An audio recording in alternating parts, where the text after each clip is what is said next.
साथियों, मैं डॉक्टर रितु सिंह।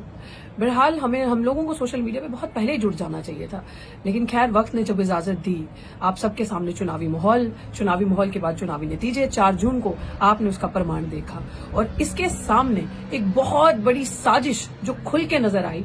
मैं नहीं जानती कि आप उस साजिश को देख पाए या नहीं देख पाए, मैं नहीं जानती कि आप वो चालाकी पकड़ पाए या नहीं पकड़ पाए, लेकिन हम उस चालाकी को समझ भी पाए और पकड़ भी पाए। अचानक से वो दर्द, अचानक से गोदी मीडिया का, इंडियन मीडिया का कंप्लीटली एक डिफरेंट नैरेटिव चलाना, जिस इंडियन मीडिया ने पूरे चुनावी दौर के माहौल में एक बार भी उन लीडर्स का जिक्र नहीं किया, एक बार भी टीवी अखबार ने ना ही दिखाया, ना ही अखबारों ने उन लीडर्स के बारे में छापा, सिर्फ और सिर्फ साजिश के चलते एक बड़ी दलित नेता को खत्म करने की कोशिश की गई। एक बड़ी दलित नेता जिसका एक बड़ा चेहरा, जो दलित आदिवासियों के लिए बहुत मायने रखती है, सिर्फ और सिर्फ इस मीडिया ने चुनाव के नतीजों के बाद उसको खत्म करने की साजिश रची। एक नैरेटिव ऐसा चलाया, अखबारों ने ऐसा छापा, हर एक उस इंसान का इंटरव्यू, ओपिनियन छापे जो कभी मैटर ही नहीं किए होंगे, जो हमेशा उस पर्टिकुलर तबके का बुरा ही चाहते होंगे, हमेशा उनके बारे में इग्नोर ही किया होगा, उनके बारे में कभी दिखाया नहीं होगा।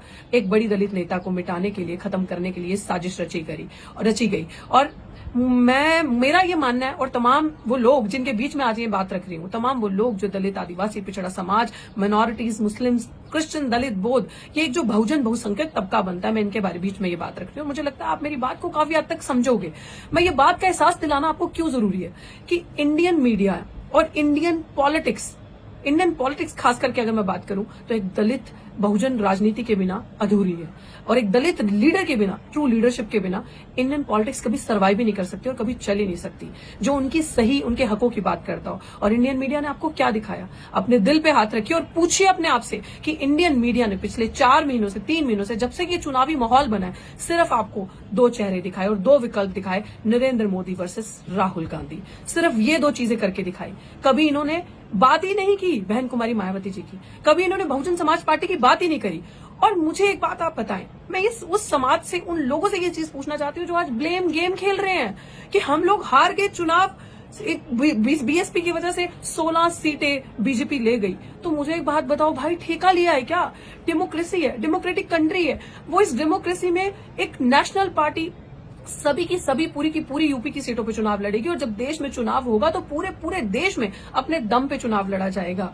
पार्टी की गलती नहीं, गलती उन लोगों की है जो ये भूल जाते हैं हमारा असली घर कहाँ है। गलती कोई बात नहीं, स्ट्रैटेजी कभी फेल होती है, कभी हिट होती है, स्ट्रैटेजी बदली ऊपर नीचे जा सकती है। आप लोग जो आज पिछले 1 हफ्ते से ये नैरेटिव चल रहा है, उन लोगों को भी मैं बताना चाहती हूँ। मैं उस सवालों के भी जवाब दूंगी जो आप लोग मुझसे कर लो, लेकिन मैं आप लोगों को ये बात जरूर बताना चाहती हूँ, गांधी परिवार के पीछे कांग्रेस है, बीजेपी के पीछे आरएसएस है, दलित, आदिवासी, बहुजनों, आपके पीछे क्या है? क्या है? किधर खड़े हो? इसने लात मारी तो इधर, इसने लात मारी तो इधर, दोनों में बस डोलते रहना है। आपके पीछे क्या है?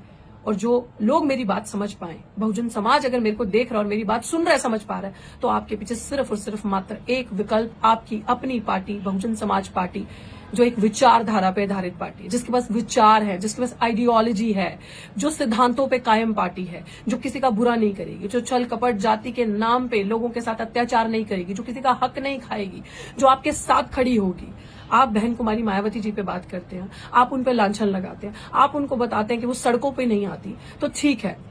आप आज मुझे बताएं कि दिल्ली विश्वविद्यालय से मैं पढ़ी हूँ, दिल्ली विश्वविद्यालय में मैंने आंदोलन किया, डॉक्टर रितु ने, दिल्ली विश्वविद्यालय में तमाम टीचरों को डिस्प्लेस किया गया, हटाया गया। तो आप मुझे इस चीज पे बता दें कि कहाँ ये जो गठबंधन, ये जो इंडिया अलायंस अभी बना है, कितने धरने किए उन्होंने, कितने सड़कों पे उतरा ये इंडियन अलायंस, कितना ये जो गठबंधन बना है, कितना जो टीचर्स डिस्प्लेस, जिनकी थाली से निवाले छीने गए, उनके लिए आके सड़कों पे बैठ के धरना की और मांग करी न्याय की और बोला कि इनको वापस प्लेसमेंट दी जाए, वापस इनको लिया जाए जॉब्स पे, इनका डिस्प्लेसमेंट गलत है, हम इनके लिए धरना करेंगे। क्या आम आदमी पार्टी, क्या कांग्रेस, क्या अन्य अलायंस का जो पार्ट बने हैं, समाजवादी पार्टी या और पार्टीज ने कितने धरने आपके लिए किए, कितने सड़कों पे आपके लिए तमाम लड़ाइयां लड़ी, या 229 दिन का धरना जो आपकी बेटी डॉक्टर रितु करके आई, उसके लिए कितना साथ दिया और कितना बैठे।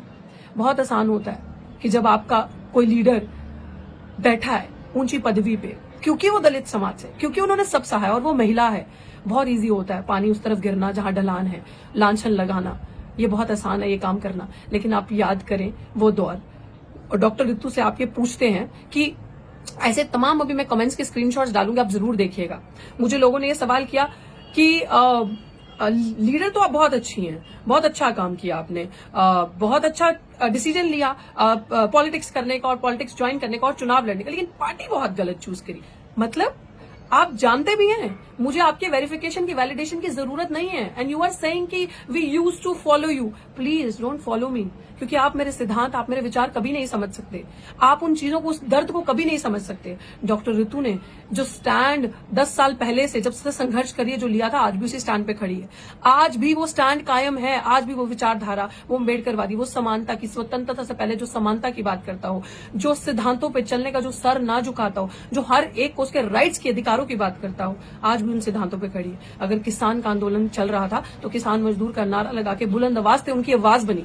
सीएनआरसी में अपने दलित गरीब भाई जिनके पास दस्तावेज नहीं है, अपने मुस्लिम भाई जिनको सताया जा रहा था, भाई बहन जिनके पास दस्तावेज नहीं है, जिनके पास पर्चे दिखाने की बात की जाती थी, तो बुलंदियों से उनकी आवाज उठाई। हर आंदोलन में पहलवान बच्चों के साथ, जब देश का मान सम्मान उनके साथ अत्याचार हो रहा था, उनके साथ कंधे से कंधा मिला के खड़ी रही, और जब अपनी बारी आई, जब अपनी बात आई, तो वो न्याय, वो इंसाफ जो रोहित वेमुला से लेकर डॉक्टर ऋतु को मिलना चाहिए था, उसके लिए बुलंद आवाजों में लड़ी। अपना आंदोलन करते करते ये एहसास हुआ कि इतनी पावर, इतनी ताकत हम लोगों में, हमारे समाज में है कि हम एक हो सकते हैं, लेकिन सिर्फ और सिर्फ कमी है तो कलम की ताकत की। क्योंकि कलम की ताकत उनके पास है, इसीलिए क्रिमिनल अभी तक कुर्सी पे कार्यरत है, अभी तक वो कुर्सी पे प्रिंसिपल बनी बैठी है, और वो इसी संघ के प्रिंसिपल है जिस संघ के झंडे डंडे दरियां आप बिछाते हैं। इसी संघ की वजह से, इसी आरएसएस की वजह से वो प्रिंसिपल वहां पे बैठी है। तो आप बात करते हैं इस समानता की, आप बात करते हैं उन पार्टीज की, आप बात करते हैं इन सारी चीजों की कि ये आपके साथ फेयर एंड जस्ट ट्रीटमेंट करेंगे, तो डॉक्टर ऋतु सिंह को ये डिसीजन लेना पड़ा कि चुनाव लड़ना है और उस विचारधारा को ऊपर उठाना है मान्यवर साहब कांशीराम जी की। और दूसरी बात कि डॉक्टर ऋतु सिंह ने चंडीगढ़ से चुनाव क्यों लड़ा, डॉक्टर ऋतु सिंह ने बीएसपी की सीट से चंडीगढ़ से चुनाव क्यों लड़ा, तो मैं आपको आज आप लोगों के सवालों के जवाब दे दूं कि आप सबने कहा कि डॉक्टर ऋतु सिंह ने बीएसपी की सीट, बीएसपी एक नेशनल पार्टी है और राष्ट्रीय स्तर की पार्टी और एक बड़ी पार्टी, और उससे चुनाव लड़ना इसलिए जरूरी था क्योंकि उसके विचारों को हम जैसे युवा आगे लेकर जाएंगे। वो फ्लेम, वो जो आग आपके अंदर मान्यवर साहब कांशीराम जी ने लगाई थी, कहते हैं ना मान्यवर साहब कांशीराम जी के लिए एक नारा बहुत प्रसिद्ध है कि तेरी नेक कमाई तूने सोती कौम जगाई। और एक्चुअली में हम लोग सो गए थे, हम लोग बाबा साहेब भीमराव अम्बेडकर को भूल गए थे। अगर साहिब कांशीराम जी नहीं होते तो हम लोग याद भी नहीं कर पाते।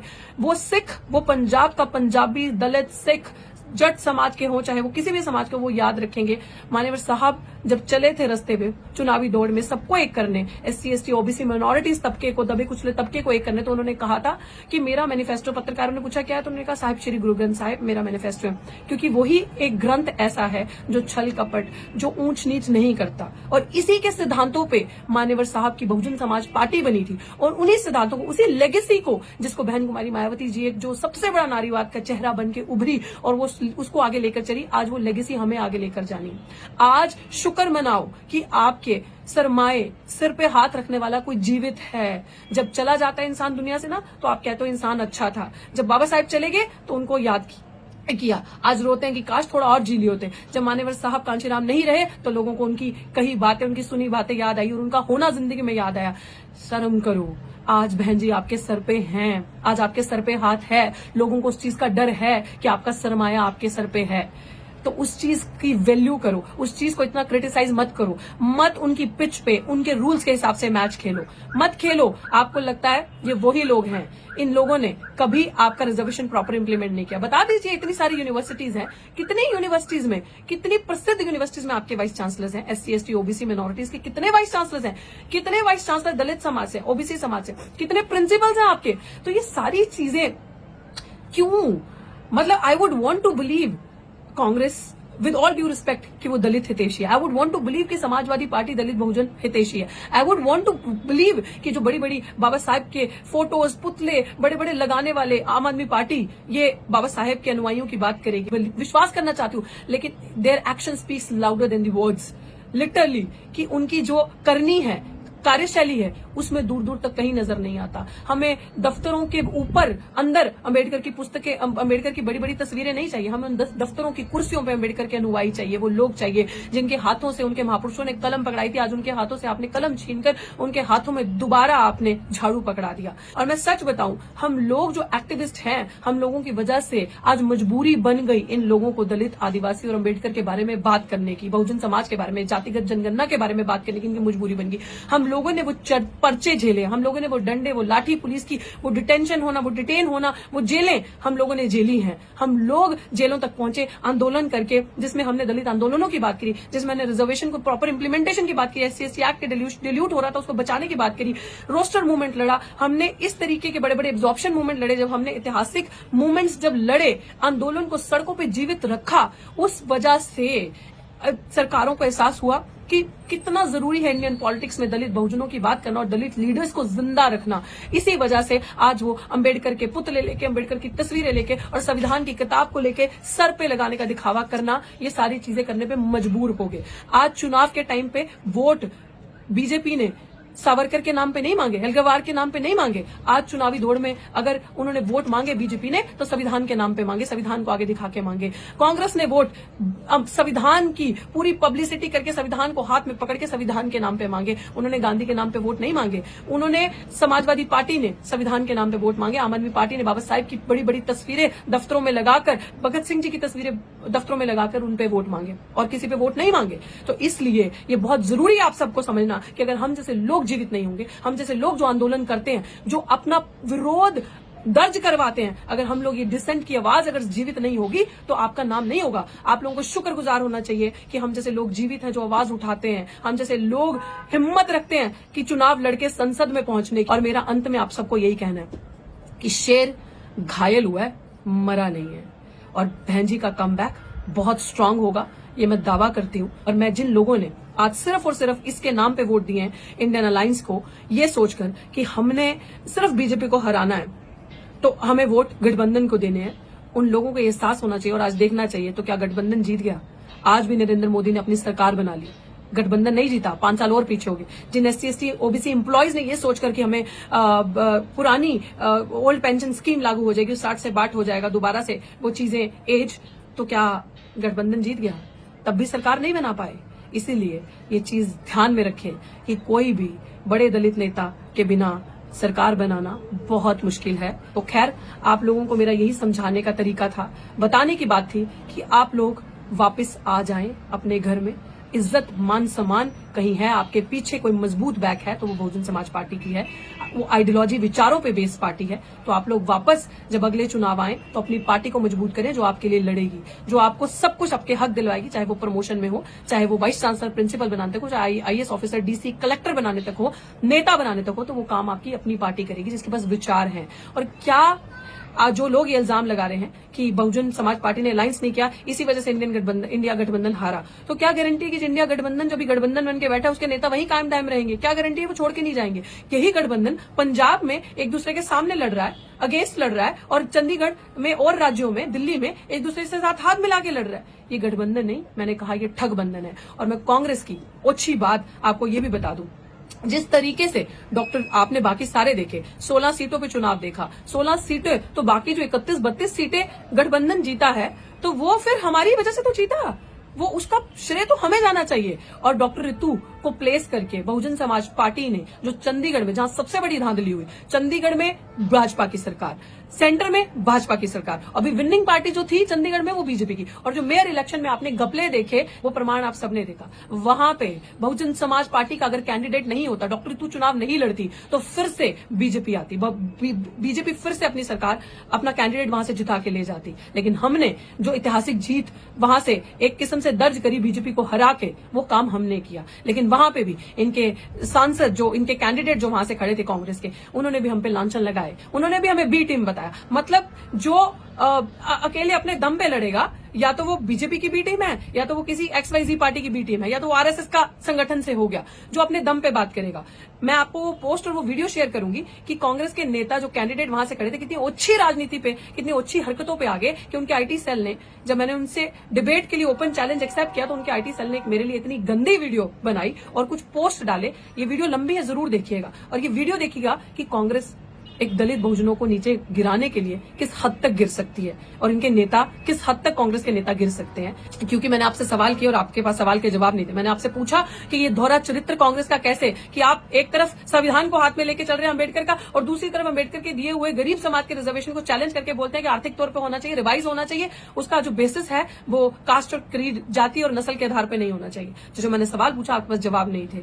तो बहुत बड़ी बातें नहीं है, आप लोग जब कुछ नहीं होता हाथ में तो दलित बहुजनों को बी टीम बताते हैं, बहन जी को बी टीम बताते हैं, और उनके अनुयायी जो हिम्मत करके लड़ते हैं उनको आप बी टीम बताते हैं। ये वही लोग हैं जिन्होंने बाबा साहेब को अंग्रेजों का एजेंट बताया था, ये वही लोग हैं जिन्होंने CIA का एजेंट मान्यवर साहब कांचीराम जी को बताया, ये वही लोग हैं जो आज बहन कुमारी मायावती जी को बीजेपी की बी टीम बता रहे हैं। हमारे मायने में बीजेपी की बी टीम आप हैं। आप लोगों ने दुनिया मीडिया को कैप्चर करके, इंडियन मीडिया ने, इंडियन पॉलिटिक्स के अंदर, दुनिया के अंदर सिर्फ 2 विकल्प बता दिए, बीजेपी नहीं तो कांग्रेस, कांग्रेस नहीं तो बीजेपी। लेकिन जब तक हम जैसे युवा, जब तक हम जैसे बहुजन चिंतक, बहुजन समाज पार्टी, बहुजन समाज के इस तरीके के बच्चे जीवित हैं, तब तक हम ये होने नहीं देंगे। और कोई भी पॉलिटिक्स हमारे बिना अधूरी है। कोई भी सरकार अगर दलितों के वोट के बिना, आदिवासी समाज के, OBC के वोट के बिना बनती हो तो मुझे आप बता दें, कोई भी सरकार हमारे वोटों के बिना पॉसिबल नहीं है। ये चीज उन लोगों को सोचने की जरूरत है जिन्होंने भर भर के वोट उनको दिए और अपना घर कमजोर किया। तो आज वही काम आपने किया कि हम उसी टहनी पे बैठ के शेख चिल्ली बन के जिस टहनी को हम खुद काट रहे हैं, तो आप जबरदस्त मुंह के बल गिरेंगे।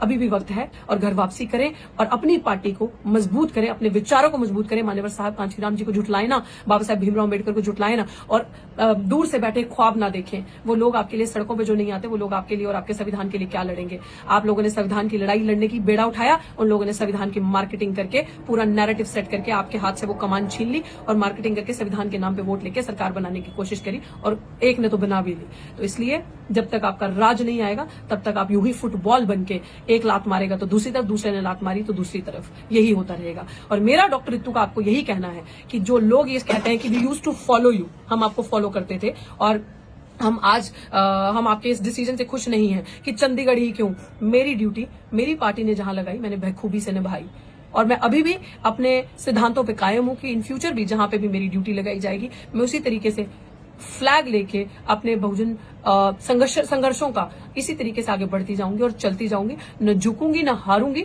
डटकर यूं ही सामना करूंगी और अपने विचारों को, बाबा साहेब के विचारों को जो सम्मानता की बात करता है उसको इसी तरीके से कायम रखूंगी। और दलित पॉलिटिक्स के बिना आपकी राजनीति, आपके विचार अधूरे हैं।